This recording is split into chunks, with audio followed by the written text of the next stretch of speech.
First, Bloomberg. The Senate is poised to advance immigration legislation as soon as this week, and later today there will be a vote. But some members of the Republican Party are still at odds. Some senators warn that if they can't find common ground and advance a bill, the political consequences could be dire. So to the Republican Party, this is a chance to improve our economy, reduce the deficit by $890 billion, to get border security you'll never see in your lifetime, to regain our sovereignty. Well, Republican Senator Ron Johnson of Wisconsin, a frequent guest on our program, is here with me in the studio, and also, of course, Leo Hendry joining us as well for the hour. He's a supporter of the president and of the Democratic Party. And Senator, let me talk to you first about what you just heard from Lindsey Graham. Are you heeding the call?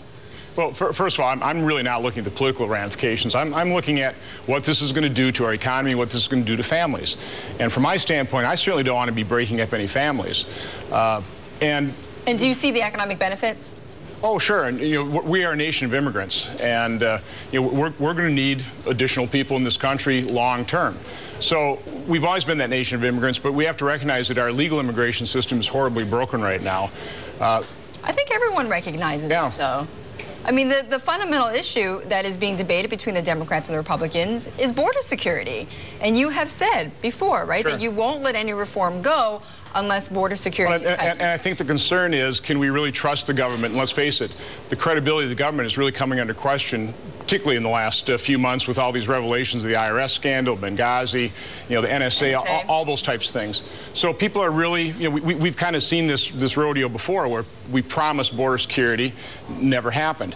And so I think it's all about, what order does the immigration reform, the path of some kind of legal status, citizenship, come in relationship to actually securing the border. So it has to be hinged on that for you? Well, I think so. I think there's a pretty common sense way of doing this, though, where we could potentially just say, hey, we're not going to deport. We're not going to deport your father. We're not going to deport your husband and wife. Right. But we have to actually secure the border. And I'm less interested in terms of what the triggers are and who's going to certify it as opposed to actually securing the border. So, Leo, is the senator overstating border security? No, I think with a country as large as ours, Betty, with borders as porous as ours, every country in a similar construct has to protect its borders.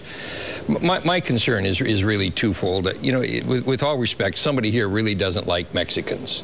A lot of this bill is, well, the nuance of the bill as it's being debated in the Senate as it comes to closure and then soon in the House, all of these sort of punitive measures are really targeting the Hispanic.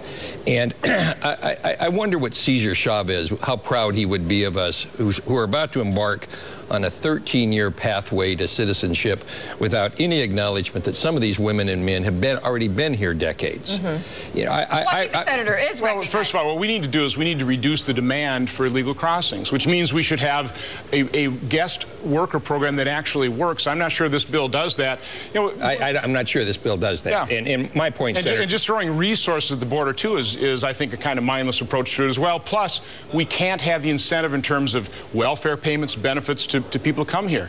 And that's part of the problem. This bill doesn't end a lot of that. Well, and Senator, that's where I agree. There's this panacea of 700 miles more fencing and 20,000 more agents, and that's 2 checks on the checklist, and now we're done. I wish, and it's not going to happen. The things you wish for aren't going to happen this time, and what I wished for is more sensitivity to those women who've been here a long time. Let's look at the House, because truthfully, we're not going to get through the House. Well, I don't think this bill will, and that's my concern, because I want to solve the problem. So I've always been advocating for the House to go first, pass the individual components. Rather than a 1,200-page bill or whatever this one is currently, you just let's pass a border security bill, let's pass an E-Verify system, let's pass a guest worker program. But the argument is that if you did, then you're not going to get comprehensive immigration. But I think you can, because if the American people, and this is who you have to first of all convince, because they don't believe the federal government will secure the border. They don't believe the federal government won't continue to pay benefits to people that really aren't entitled to them. And let's face it, we're already bankrupting this nation. You take a look at 30 years, we're doing some projections on that, $72 to $107 trillion worth of projected deficits over the next 30 years. So So we're understanding the problem when we're stuck in this 10-year budget window. So we've got to actually convince the American people that the federal government will actually secure the border. You know, the best way of doing that is secure the border. Well, the border, well, it's more of a drug problem now in terms of illegal crossings that's part of it. Economic problem. That's part of it. But again, we don't have a guest worker program, so you still have that incentive for people to cross for economic reasons and not being documented. And that's the problem. You know, another problem, let's be honest about it, is we are paying Americans not to work. So this really, from my standpoint, starts with our welfare system being totally broken. Listen, we're a compassionate society. I think we need a strong social safety net, but how do you keep it from expanding? You know, 90% of American workers have had no real wage increase since 1967. Wage imbalance, whether it be the immigrant population or our existing so-called legal population, is a tragedy. What I do enjoy the senator's comment. What you're about to do tonight in the Senate may be very dispositive. You're going to go to the House and they're going to reject it out of hand.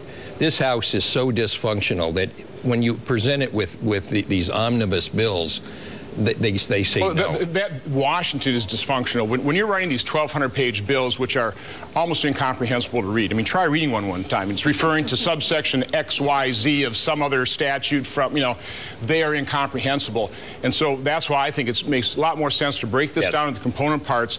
You know, debate each particular part of this thing. I mean, what happened right over the weekend was the Corker-Hoven Amendment just throws another $40 billion of border enforcement, another 20,000 government employees. It also threw it's not a real thoughtful approach from my standpoint. It also threw another 200 pages.